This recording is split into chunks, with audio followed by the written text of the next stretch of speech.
말씀은 요한복음 2장 5절에서 7절까지의 말씀이 되겠습니다. 今晩の御言葉はヨハネの2章の5節から7節の御言葉です。 제가 먼저 읽겠습니다. 그 어머니가 하인들에게 이르되 너희에게 무슨 말씀을 하시든지 그대로 하라 하니라. 母は手伝いの人たちに言った。あの方が言われることを何でもしてあげてください。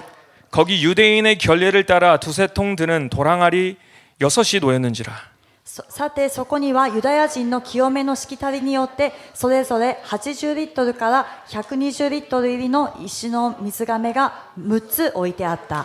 예수께서 저에게 이르시되 항아리에 물을 채우라 하신즉 아구까지 채우니. イエスは彼らに言われた。水甕に水を満たしなさい。彼らは水甕を縁までいっぱいにした。 아멘.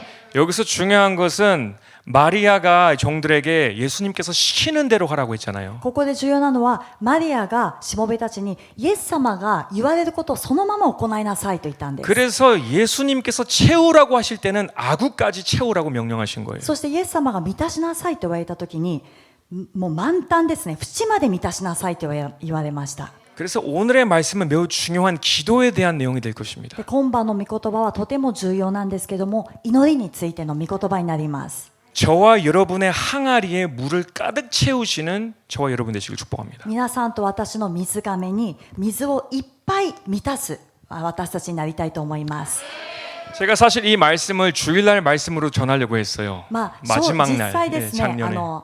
去年ね、去年 주일 の 예배. その主日礼拝の時にこの御言葉を伝えようとしていたんですね。 근데 하나님께서 저에게 그 말씀과 기도 속에서 이렇게 순서들을 나타내 주시는 거예요. で主は私の祈りの中でその御言葉とそして祈りの中でもう御言葉の順序を見せてくださいました。 그래서 성령님의 묵시라는 것이 여러분 좀 이해를 하셨으면 좋겠는 게 で 무엇이냐면 皆さんが聖霊様からのビジョンについて理解していただきたいのが 우리가 기도를 하다 보면 어떤 그림들이 보여져요. 만약에 뭐 샌드위치의 그림이 딱 완성된 샌드위치의 그림이 있다라면 このメッセンジャーがメッセージのために祈っている時にこう完成され何かこう絵があったとしたら完成されたサンドイッチがあるとします。 그게 이제 성경 말씀이죠. 어떤 포인트죠. でそれが聖書の御言葉あるポイントになります。 그러면 그거를 만들기 위해서 그 보여진 사진대로 막 만들어요, 내가 막. でメッセンジャーはそれを完成させるためにその絵を見てその通りに作ろうとしていきます。 근데 만들다 보면 빵을 갈라야 되고 버터를 발라야 되고 그 과정들이 있잖아요. でサンドイッチを完成させるためにはパンを切ってそしてバターを塗るとかその過程がありますね。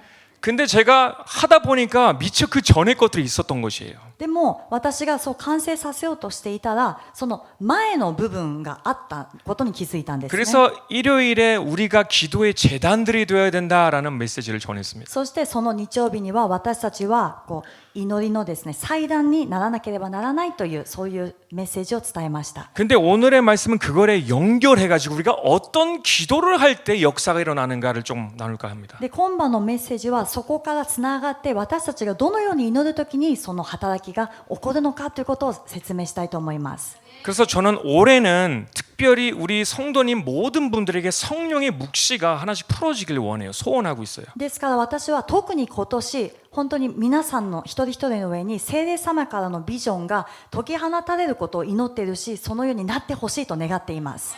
왜냐면 때로는 내가 지금 어디에 한계까지 왔는데 내가 뭘 더 해야 되지? 어떻게 해야지 타파가 일어나지? 어떻게 해야지 자유해질 수 있지? 이런 궁금증들이 있잖아요. なぜならある方はですね私はできるところまでは自分でこう限界まで来てるけれどもどうすれば打ち破りが起こるのかどうすれば自由になれるのかということでこう悩んでいる方もいらっしゃると思いま 그래서 す。 내가 지금 그 이상을 나가지 못하는데 그게 무엇일까 했을 때 그 성령의 묵시가 떨어지면 아 이게 풀려지게 되는 거예요 내 안에서. そして自分の中でこれ以上何をすればいいのかってわからないときに聖霊様からのビジョンが落ちるとどうするべきか何をするべきかということが分かるようになってくるんです。 그래 여러분 항상 성령님 안에서 모든 것을 행하시길 바랍니다. ですから皆さん必ずいつも聖霊様の中で行ってください。 말씀을 볼 때에도 기도할 때에도 예배를 드릴 때에도 사람과의 관계를 가질 때에도 성령 안에서 해야 돼요. 그래야 계시가 와요. 御言葉を見るときにも祈るときにも礼拝を捧げるときにもまた人と接するときにも聖霊様の中で行うときに本当に主からの啓示が与えられます。 이 오늘 말씀도 그래서 아주 그 묵시에 따른 말씀이기 때문에 아주 귀한 내용이 될 것 같습니다. ですから今晩の御言葉もそのビジョンについての内容なのでもう大切なものだと信じています。 제가 오늘 타이틀을 항아리 아구까지 물을 채워라라는 메시지를 제가 제목을 말씀드렸잖아요. 今日はですねタイトルが水がめに水を満たしなさい。 근데 여러분들 중에는 벌써 근심이 가득한 얼굴을 지니고 있어요. 皆さんの中では心配と憂いで満ちている方がいらっしゃるんですね。 또 기도 시간을 늘리시려는 거구나. たくさん祈る時間を増やせっていう御言葉なのかなと。 더 오랜 시간을 기도해야 되는구나. 長い時間やんなきゃいけないっていう趣旨の御言葉なのかな。 여러분 걱정하지 마세요. 그런 말씀은 아닙니다. 心配しないでください。そういうことではありません。 물론 기도는 여러분 꼭 해야 돼요. 皆 여러분 さんでも祈りというのは必ずしなければならないものです。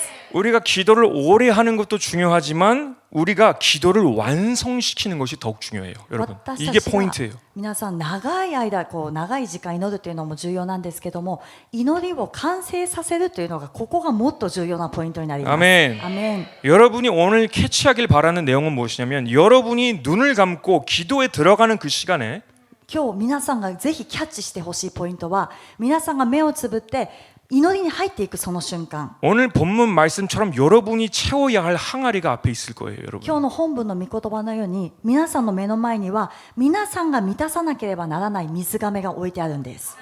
그리고 그 기도의 자리에 나갈 때마다 그 기도의 항아리를 채우셔야 돼요. 그게 완성되고 역사하는 기도가 돼요. そして祈りの座につくたびにこの水がめを毎回満たさなければならないんですね。そうした時にこれが働きとなってこれが見業皆さんの中で奇跡に変わっていきます。 아멘. アメン。 1800년대에 위대한 영국의 부흥사였던 이 알렉산더 무디 스투어트라는 목사님이 계셨어요. 1800年代に素晴らしいリバイバリストのアレクサンダーという方がいらっしゃったんですね。 근데 그 목사님은 항상 기도의 사람이셨거든요. 근데 그분이 하신 말씀이 있어요. でその牧師先生は本当に祈りの人だったんですけどもその方が常に言っていた言葉がありました。 여러분 한번 잘 들어보세요. よく聞いてみてください。 기도를 다 마치기 전에 기도의 자리에서 일어나지 마라. 祈りをすべて終える前に祈りの席から立たないでください。 기도를 끝까지 마치고 나서 일어나라. 祈りを最後まで終えてから立ち上がってください。 좀 이해가 어렵죠? どういう意味ですかってなりますね。 내가 만약에 1시간을 기도하는 것을 작정했으면 1시간을 기도하면 끝난 거 아니야? ある人は言うと思います。じゃあ私が1時間っていう時間を決めて祈るならば1時間を満たせばこれで終わりじゃないですかと。 나에게 어떤 기도 제목이 있으면 그 기도 제목에 대해서 기도를 하면 끝난 것 아니야? 私に祈りの課題があったとして祈りの課題を祈り終えたらこれで終わりではないでしょうか。 기도를 끝낸다라는 거, 완성한다는 게 도대체 무슨 말이지? 祈りを終える完成させるっていうのはどういう意味だろうか。 아까도 말씀드렸지만 여러분은 그 기도의 항아리를 채우셔야지 완성이 된다라는 것을 여러분 꼭 기억하시길 바래요. 先ほども話したように皆さんはこの祈りの水がめを満たした時に祈りが完成されるということを覚えてください。 오늘 본문 말씀에 상당히 재미있는 영적인 진리가 있습니다. 今日の本文の御言葉にとても面白い霊的な真理が隠されています。 요한복음 2장 6절에서 7절 말씀인데 다시 볼까요? ヨハネの2章の6節7節です。 거기 유대인의 결례를 따라 두세 통 드는 도랑아리 6이 놓였는지라. さてそこにはユダヤ人の清めのしきたりによってそれぞれ80リットルから120リットル入りの石の水がめが6つ置いてあった。 자, 예수께서 저에게 이르시되 항아리에 물을 채우라 하신즉 아그까지 채우니. イエスは彼らに言われた。水がめに水を満たしなさい。彼らは水がめを縁までいっぱいにした。 여러분 저를 잘 따라오셔야 돼요. 皆さんついてきてくださいね。 이 항아리들은 다 물이 들어있는 항아리들이었어요. この水がめというのはすべてもうすでに水が入っていた水がめです。 원래 물로 채워져 있었던 もう 항아리들이었어요. すでに水が入っていたんですね。 그런데 예수님께서는 항아리에 물을 채우라라고 하셨어요. でもイエス様は水がめに水を満たしなさい。 우리가 이 말씀의 원리를 이해하면 상당히 혁신적인 기도의 이해도를 갖게 되실 で 것입니다. 私たちがこの御言葉の真理を悟るときに祈りの重要性も悟ることになります。 이 항아리들은 독특한 역할을 가지고 있었는데요. 손을 닦기도 하고 발을 닦기도 하고 컵과 그릇을 닦기도 했어요. 水がめというのはその独特な使い方があったんですね。手を洗ったり足を洗ったりまたお皿を洗ったりしました。 그래서 심지어 사람의 몸을 거기 안에 담궈서 씻기까지도 했어요. そして 엄청 人の 큰 그러니까 体を 항아리였죠. そこに浸かるようにして洗うというとても大きな水がめもあったんです。 그러니까 이미 물이 차 있는데 물을 채우라니 무슨 말씀인가? もうすでに水が入っているのに水を満たしなさいとはどういうことなのか。 여러분 예수님이 물을 채우라라고 하실 때는 뭘 의미하냐면 이미 있는 상태에서 모자른 물을 채우라는 말씀이 아니에요. 皆さん、イエス様が水を満たしなさいと言われるのはどういう意味かというと、すでにある水から残りの分を満たしなさいという意味ではないんです。 완전히 그 물을 다 버려낸 다음에 처음부터 다시 채우라는 말씀이에요. 完全にその水を捨てて最初からこの水がめを満たしなさいという意味です。 다 비워버리고 새로 채워 넣으라는 명령이에요. すべてを空っぽにして新しく満たしなさいという命令なんです。 이게 어떤 성경의 맥락과 같이 동행하냐면은 큰 가죽 부대와 새 가죽 부대 있잖아요. でこれがどういう聖書の御言葉とこうつながっているかというと、新しい皮袋と古い皮袋です。 새 포도주를 흔 가죽 부대에 넣지 않습니다. 新しいブドウ酒を古い皮袋には入れません。 하나님의 원리 속에서는 썩는다라는 것이 없어요. 여러분, 神様の原理の中では腐るということがないんですね。 우리가 지금까지 가지고 있었던 기도의 이해는 보통 이럴 거예요, 여러분. 私たちが今まで持っていた祈りに対しての理解というのはほとんどこうだと思います。 큰 항아리가 있으면 내가 조금씩 한 방울씩 집어넣는다라고 생각해요. 自分の中に大きな水がめがあれば、その祈りの都度ですね、ちょっとずつ入れていく。 자, 오늘은 1리터 넣고 내일은 1리터 넣고 이런 식으로 기도를 채운다라고 생각을 해요. 私たちが祈りを満たすっていうふうに考えると、今日は1リットル、また明日来てもう1リットルというふうに思って徐々に満たしていくって思うんですね。 그래서 그 기도를 하면서도 언제 채워질지를 모르는 거예요. 확신이 없어 그러니까. ですから自分で祈りながらもいつ満たされるのかわからない、確信がないまま祈っています。 그러니까 기도는 하는데 믿음이 자라질 않아요. 왜냐면 언제 채워질지를 모르니까. ですから祈ってはいるけれども信仰が育たないんですね。いつ満たされるかわからないからです。 그러나요, 정말 성경의 기도를 보면요. しかし本当に聖霊の人の祈りの姿勢を見ると、 그리고 초자연적인 역사를 불러일으키는 기도는요. そして超自然的なその働きを呼び起こすようなそのような祈りは 이런 저금하는 기도를 드리지 않아요. このような貯金のような祈りの形式ではありません。 그리고 우리에게도 이 기도는 물론 강구의 기도는 할 수 있으나 기적의 기도를 원한다라면 내가 한 번에 그것을 가득 채워야 돼요. そしてもちろん私たちが何かを願っているような祈りっていうのはそういう祈りもありますけども、本当に奇跡を見たい、そのような祈りは一発でこの水がめを満たさなければなりません。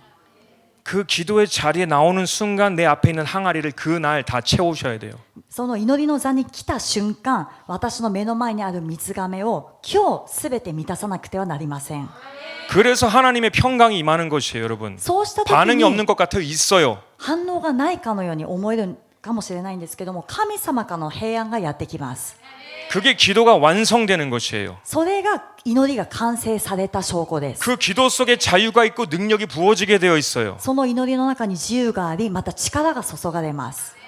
그게 하나님께서 원하시는 완전한 기도다라는 것이에요. これが神様が求めておられるこの完全な祈りの形です。 야고보서 5장 16절을 보시면 후반부의 말씀을 보시면요. ヤコブの5章の16節後半部分を見ると、 의인의 강구는 역사하는 힘이 많으니라라고 기록되어 있습니다. 義人の祈りは働くと大きな力があります。 근데 이 말씀에 아주 큰 빠져 있는 것이 있는데요. 킹 제임스 버전 성경을 보시면요. でもここにはちょっと抜けているのがあるんですけども、キング・ジェームスバージョンを見ると、 우리가 이 야고보서 5장 16절 말을 보시면 의인의 모든 것이 포커스가 맞춰 있어요. このヤコブの5章16節を見ると、義人というのに全てのフォーカスが合わさっていますね。 그래서 의인이 기도하면 다 역사가 일어난다라고 보통 우리는 다 믿고 있어요. ですからこれを見る限り、義人が祈れば、全てのことが起こるというふうに信じています。 자, 우리 킹 제임스 버전을 보시면 이런 말씀이 빠져 있습니다. キング・ジェームスバージョンを見るとこういうふうに書いてあるんですね。 The effectual fervent prayer of a righteous man availeth much.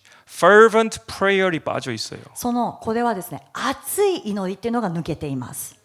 의인의 기도는 맞지만 義人の祈りはってはいるけれども 그 의인이 어떻게 기도를 해야 되는가 가장 중요한 비밀이 빠져 있어요. この義人がどのように祈ればよいのか一番重要な奥義が抜けてるんですね。 Fervent prayer. それは熱い祈りです。 뜨거운 열정적인 폭발적인 채우는 그 기도가 있어야 된다라는 거예요. それは熱い情熱的な爆発的な満たす祈りがなければならないという意味です。 그때 역사가 일어나는데 이 야고보서가 누구를 말하고 있는가 이 구절을 통해서 でこの時に本当に働き奇跡が起こるんですけどもヤコブ氏とは誰のことを指してこのような熱い祈りっていうふうに言ってるのか 이 문맥을 전체적으로 보게 되면 그 열정적인 기도의 사람이 누구인가를 그 다음 절에 보면 볼 수가 その 있어요. 文脈を見るとこの情熱的に祈った人は誰なのかということが次の箇所で分かるようになります。 야고보서 5장 17절에서 18절 ヤコブ 말씀입니다. 5章の17、18 엘리야는 우리와 성정이 같은 사람이로되 저가 비 오지 않기를 간절히 기도한즉 3년 6개월 동안 땅에 비가 아니오고 エリアは私たちと同じような人でしたが雨が降らないように熱心に祈ると3年6ヶ月の間地に雨が降りませんでした。 다시 기도한즉 하늘이 비를 주고 땅이 열매를 내었느니라. そして再び祈ると天は雨を降らせ地はその実を実らせました。 우리가 절대 엘리야에 대해서 빼먹으면 안 되는 것은 그는 의인이었지만 私たちがエリアについて決して忘れてはいけないのは彼は義人でしたけれども 그는 폭발적인 열정적인 기도자였기 때문에 이런 역사를 경험했다라는 것을 여러분 꼭 기억하시길 바라요. 彼は爆発的な情熱的な祈りの人だったからこのような奇跡が行えたということを私たちは覚えなくてはなりません。 그리고 그 기도를 통해서 왜 그런 역사가 일어났는가를 나중에 또 말씀해 드리도록 そして 하겠습니다. この祈りを通してなぜそのような奇跡が起きたのかということもですね後で説明したいと思いま 이 す。 엘리야는 얼마나 그 기도가 강력했으면은 그가 왕에게 가서 이런 말을 해요. エリアは彼の祈りがどれほど熱心だったかというと王様のところに行ってこのように言うんですね。 악한 왕 아합에게 가서 말을 하는데요. 悪い王様のアハブです。 열왕기상 17장 1절 말씀이에요. 第一列王記の17章1節 길르앗에 우거하는 자 중에 디셉 사람 엘리야가 아합에게 고하되 나의 섬기는 이스라엘 하나님 여호와의 사심을 가르쳐 맹세하노니 내 말이 없으면 수년 동안 우로가 있지 아니하리라 하니라. ギルアデのティシュベの出のティシュベ人エリアはアハブに言った。私の仕えているイスラエルの神、主は生きておられる。私の言葉によらなければ、ここ2、3年の間は梅雨も雨も降らないであろう。 이 엘리야가 왕에게 너무나 강력한 본인은 아랫사람인데 강력한 말을 전해요. このエリアは王の前で自分が下の身分の人にもかかわらず力強く宣言するんですね。 내 말이 없으면 비가 오지 않을 거예요. 私の言葉によらなければ雨は降らないでしょう。 이 말즉슨 내 기도가 없으면 절대 비는 오지 않을 거예요. これはどういう意味かというと私の祈りがなくては絶対に雨は降りませんということなんです。 엘리야는 그만큼 기도에 대한 자신감을 가지고 있었어요. エリアはこのくらい祈りに対して自信を持っていたんですね。 그는 교만해서가 아니라 하나님 안에서 그가 뜨겁게 기도할 때 뭐든지 응답해 주실 것을 믿었다라는 것입니다. 彼は高慢だったのではなくて彼が神様の中で祈るときに神様がすべて答えてくださるということを固く信じていたからです。 아멘. アメン。 여러분들도 그런 역사를 일으키는 기도자가 되길 축복합니다. 皆さんもこのような奇跡を起こすような祈りの人になることを祝福いたします。 이 엘리야가 아합에게 나중에 그 갈멜산의 승리를 가지고서 또 이런 얘기를 합니다. エリアがアハブ王に後のですねカルメル山での勝利をもたらした後にまたこのようなことを言いました。 열왕기상 18장 41절이에요. 18章の41節 엘리야가 아합에게 이르되 올라가서 먹고 마시소서 큰 비의 소리가 있나이다. それからエリアはアハブに言った。登って行って飲み食いしなさい。激しい大雨の音がするから。 엘리야는 아직 기도도 하지 않았어요. 皆さん、エリアはこの段階で祈り始めていません。 근데 그가 알고 있는 것은 그가 입을 열어서 기도하기 시작하면 비가 올 것이다라는 것을 알고 있어요. しかし 비의 소리가 들리고 있다라고 하는 거예요. 그래서 보니까. しかし彼は自分が口を開けて祈り始めるならば雨が来るということを知っていたんですね。だから大雨の音がするだろうというふうにもうすでに言ったんです。 이게 항아리를 채우는 기도의 원리를 알고 경험한 사람들은 이런 믿음이 생길 수가 있어요. これは水がめを満たす祈りをしたことがある。その経験がある人はこのような信仰の言葉が出てきます。 그러니까 경험한 사람들은 믿음이 생길 수밖에 없어요. ですからこれを経験した人は信仰が芽生えないのがおかしいんですね。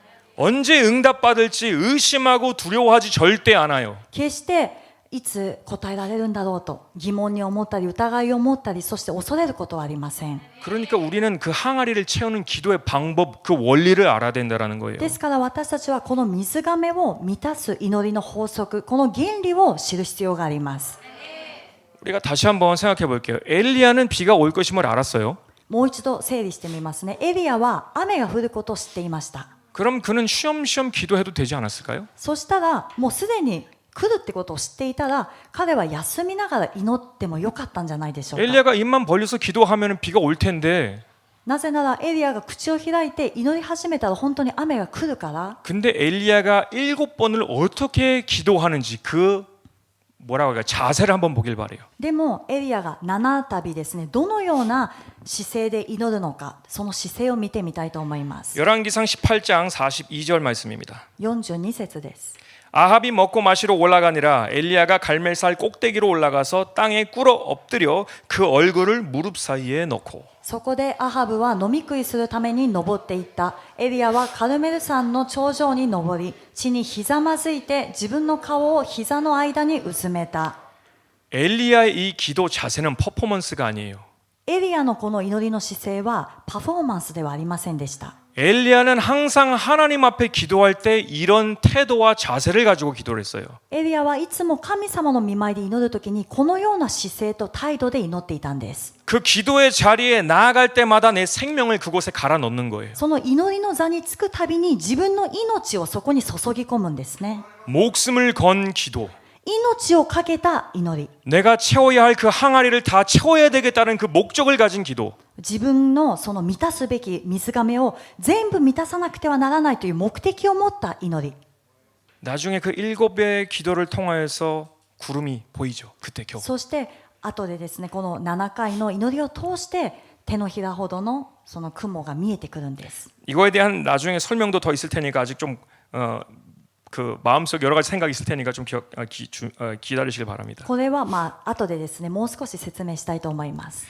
45절 보시면 조금 후에 구름과 바람이 일어나서 하늘이 캄캄하여지며 큰 비가 내리는지라. しばらくすると空は濃い雲と風で暗くなり、やがて激しい大雨となった。 분명 여러분은 지금 이런 생각을 하고 계실 거예요. 皆さんの中ではこのように思っている方いらっしゃると思い 아니 ます。 엘리야가 그렇게 뜨거운 열정적인 폭발적인 기도자였으면 왜 한 번 기도했을 때 응답하지 않고 7번을 기도해야 되는가? あんなにエリアがですね、力強い、この本当に力のある奇跡を行うことができる祈りの人なのに、なぜ一度ではなくて7度もあんなに一生懸命祈る必要があったのか。 뭐가 대체 다른가? 何が違うのか。 여러분 이 엘리야의 기도를 통해 여러분의 영의 눈이 띄어지길 바라는 것은 이것이에요. このエリアの祈りを通して皆さんの霊の目が開かれてほしいと願うのはこれなんですね。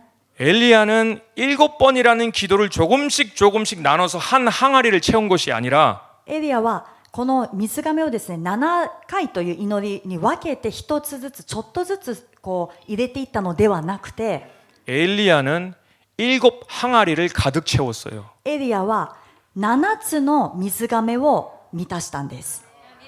여러분 이해가 되십니까? どういう意味か分かりますか？ 조금씩 1번에서 7번을 통해서 한 항아리를 채운 게 아니라 매번마다 그 항아리를 채운 거예요. ちょっとずつこの一つの水がめを7回に分けて少しずつ満たしていったのではなくて、毎回7回祈るたびに水がめを7つ全部満たしていったんです。 여러분 여리고성을 돌 때에 도중에 돌다가 돌아왔나요? 皆さんエリコのこの城壁の周りを回るときにも途中で回ってやっぱやめたって帰ってきましたか？ 한번 완성을 시켜야 돼요. それは一周、何も起こらなくても一周全部こう満たさなきゃいけないんです。 하나님은 완전하신 것만을 사용하세요. 神様は完全なものだけを用いられます。 나만 장군이 7번 물에 들어갔는데 반절 발목까지 들어가고 뭐 하반마디까지만 들어가고 그랬나요? 온몸을 집어넣었어요 그곳에. ナーマン将軍が7度入った時にも足首とか腰までではなくて全ての全身を入れたんですね。 하나님은 완전한 것만을 받으세요. 神様は完全なものだけを受け取られます。 완전하게 채워지지 않은 그 항아리는 하나님께 연락되지가 않아요. ですから完全に満たされていない水がめは神様が受け取られません。 왜 제사가 받는 제사가 있고 받지 않는 제사가 있을까요? なぜ生贄の中にも神様の前で受け入れられる生贄と受け入れられない生贄があるんでしょうか。 완전한 것만을 받으세요. 하나님은 아무거나 받는 것이 아니에요. 神様は何でもかんでも受け取られるんじゃなくて完全なものだけを受け取られる神様です。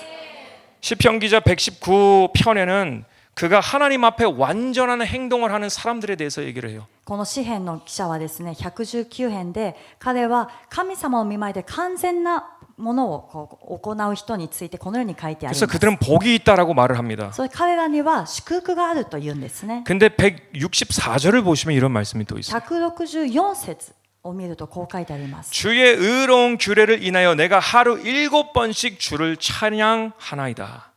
そこにはですね、私は1日に7度主を褒めたたえますって書いてあるんですね。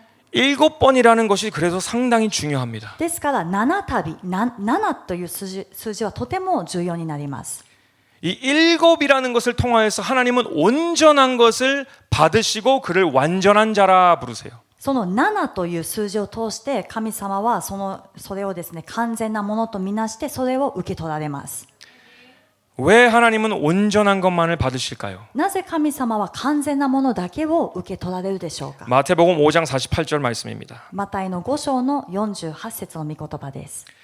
그러므로 하늘에 계신 너희 아버지의 온전하심과 같이 너희도 온전하라. だからあなた方は天の父が完全なように完全でありなさい。 여러분이 기억해야 될 것은 하나님이 우리에게 완전함을 요구하실 때 죄가 없는 사람이 되라라는 말씀이기보다 皆さんにお伝えしたいことは、神様が私たちに完全でありなさいと言ったときには、私たちがもう罪もない本当に完璧な人間になりなさいというよりは、 하나님께서 인정하시는 원리대로 행동하라라는 거예요. それは神様が認められるその原理の通りに行いなさいという意味なんですね。 그 기도를 드려도 온전한 기도를 드리라는 거예요. 그래서 ですから祈りを捧げるときにも完全な祈りを捧げなさいという意味になります。 그 말씀에 순종을 할 때도 온전한 순종을 하라는 것이에요. 御言葉に従順するときにも完全な従順をして行いなさいという意味です。 여러분 중에는 왜 난 매일 기도하는데 내 기도의 응답이 잘 되지가 않는가? 皆さんの中ではなぜ私は毎日祈っているのに私の祈りは答えられないのだろうか。 왜 내 기도에는 능력이 나타나지 않는가? なぜ私の祈りには力が現れないのだろうか。 또는 내 안에 있는 어떤 어둠, 어떤 죄의 늪 이런 습관들에서 왜 빠져나오지 못하는가? 그런 의문을 가지시는 분들이 계실 거예요. あるいは私はなぜ自分の中にある暗闇の力、そして習慣的な罪から飛び出してそれをなくすことができないのだろうか。 왜 매일 기도하는데 늘 똑같은 반복을 하는가? なぜ毎日祈っているのに毎日同じことを繰り返してしまうのか。 여러분 꼭 기억해 주세요. 皆さん必ず覚えてください。 반절 차이는 100개의 항아리를 하나님께서 인정하시는 것이 아니에요. これは100개의 항아리, 반쪽만 채워져 있는 100개의 항아리가 아니라 神様が求めておられるのはその半分だけ満たされている100個の水がめではなくて 하나에 꽉 채워진 항아리만을 보세요. 一つの完全に満たされている一つの水がめだけを見られます。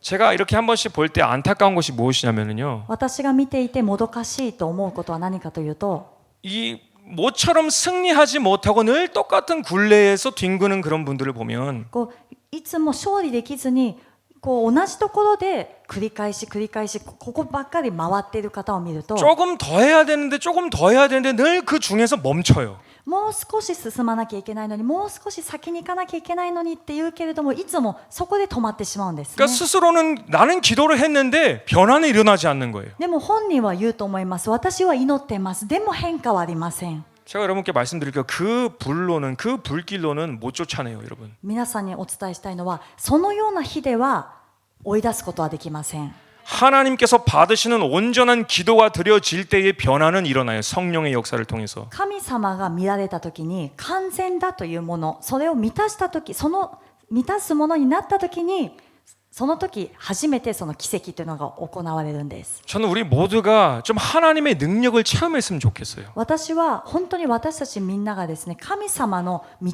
からを経験してほしいって本当に願っています。 나의 삶에서도 그렇고요. それは自分の人生においてもそうだし、 누군가를 중보할 때도 그렇고요. 誰かのために取りなす時にもそう 내가 だし、 기도를 하니까 역사가 일어나네 이런 경험을 좀 했으면 좋겠어요. そして私が本当に祈ったら本当にこの奇跡が行われた、祈りが応えられたという体験をぜひしてほしいと思っています。 기도는 많이 하는데 뭐가 잘못된지를 잘 몰라. なぜかというと、中には祈りは一生懸命やってるけれども、何が足りないのか間違っているのか分からずにしている人もいます。 하늘에서 역사가 우리 땅에 떨어지게 되려면 하나님의 원리를 가지고 사용하셔야 돼요. 天の働きがですね、原理がこの地上で解き放たれるためには、神様の原理で私たちも祈らなくてはなりません。 여러분은 그런 엘리야와 같은 뜨거운 기도자들이 되길 축복합니다. ですから皆さんもエリアのような熱い祈りの人になることを祝福いたします。 제가 말씀을 준비하면서 이 마지막을 어떻게 장식해야 되는가를 좀 생각을 해봤어요. 고민을 해봤어요. 私がこのメッセージを準備しながら終わりをですね、どのように締めくくろうかなというふうに思ってたんですね。 근데 하나님께서 이런 마음을 주시는 거예요. 主がこのような思いをくださいました。 너희가 최선을 다해 기도하지 않을 때에도 あなた方が最善を尽くして祈っていない時にも、 나는 오늘도 너를 위해 항아리를 채우는 중보 기도를 하고 있다는 거예요. 私は今日もあなた方のために水がめを満たす取りなしをしていると言われたんですね。 그래서 저는 예수님이 나를 위해서 중보 기도하고 계시다라고요? イエス様が私のために水がめを満たす取りなしをされているんですか？ 그때 이 말씀을 주시더라고요. その時にこの御言葉を与えてくださいました。 히브리서 7장 25절 말씀입니다. ヘブルの7章の25節。 그러므로 자기를 힘입어 하나님께 나아가는 자들을 온전히 구원하실 수 있으니 이 예수님은 그가 항상 살아서 저희를 위하여 우리를 위하여 간구하심이니라. 従ってご自分によって神に近づく人々を完全に救うことがおできになります。キリストはいつも生きていて彼らのために取りなしをしておられるからです。 우리를 위해서 지금도 열심히 기도하고 계시다라는 거예요. 私たちのために今も熱心に取りなしてくださっているということです。 우리 주 예수님께서 하늘 아버지 우편에 앉으셔서 뭘 하고 계실까요 지금? 私たちの主イエス様は神様の右の座に疲れて今何をしておられるでしょうか？ 겟세마네 동산에서 똑같은 기도를 지금도 드리고 계세요. ゲッセマネの園で捧げられた祈りを今もその祈りを捧げておられます。 여러분을 위해서 저를 위해서 뜨겁고 열정적이고 폭발적이고 온전한 기도를 드리고 있다라는 것이에요. 皆 그곳에서 さんのために私のために熱いそして熱心な爆発的な情熱的な祈りを今もその場所で捧げておられるんです。 지금 나를 위해서 예수님께서 그렇게 기도하고 하고 계시다라는 것을 내가 조금이라도 이해를 한다라면 우리는 미지근하게 기도할 수 없어요. もし私たちが今私のためにイエス様がそのように祈っておられるということを少しでも悟るようになるならば、私たちは決して生ぬるく祈ることはできないと思います。 우린 절대로 형식적으로 기도할 수가 없어요. 대충 기도할 수가 없어요. それを悟った時に私たちは決して形式的な祈り、そして適当な祈りというのは捧げることができなくなるはずです。 절대 시간만을 채우는 기도를 할 수가 없어요. そうなる時には決して時間だけを満たすような祈りはできなくなるはずです。 왜? 나를 위해서 예수님께서 그 하늘에서 기도를 하고 계시기 때문에. なぜでしょうか？それは私のためにイエス様が天の御国でそのような祈りをしてくださっているからです。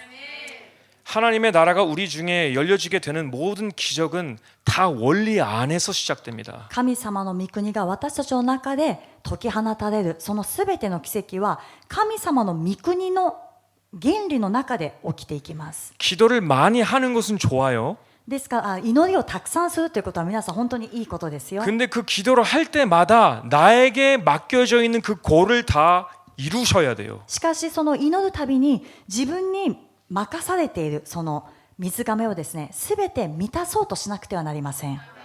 우리가 중언부언을 하고 기도를 하게 되면요. 어떻게 되냐면요. 私たちがただですね、適当に祈り始めるとどうなるか。 기도를 많이 하면 많이 할수록 더 피곤해져요. それは祈れば祈るほどもっと疲れていきます。 오히려 짐이 돼요. もう重荷になっていくんですね。 차라리 기도를 안 하는 게 나은 것 같아요. それは祈らない方がマシなんじゃないかと思えることもあります。 근데 내가 그 기도의 목적을 가지고 그 기도를 완성시키게 되면 그 자리에 일어날 때 능력을 가지고 일어나게 し 됩니다. かし私たちがその祈りに目的を持ってその目的を成就するために祈っていくならば、その祈りが終わった時、満たされた時には新しい力を得てその場から立ち上がることができます。 우리 모두는 엘리야와 같은 그 물 항아리를 채우는 그런 기도자들이 되길 축복합니다. 私たち一人一人がエリアのような水がめを満たす祈りの人になることを祝福いたします。 예수님처럼 그 목적을 달성할 때까지 기도하시는 그런 기도자가 되길 축복합니다. イエス様のようにその目標を達成するまで祈る、その祈りの人になるように祝福いたします。 그래서 우리 한 사람 한 사람을 통하여서 하나님께서 위대한 일을 이루실 것임을 믿고 축복합니다. ですからそれによって私たち一人一人を通して神様が偉大な御業を行うことを信じて皆さんを祝福いたします。 우리 같이 기도하시겠습니다. お祈りします。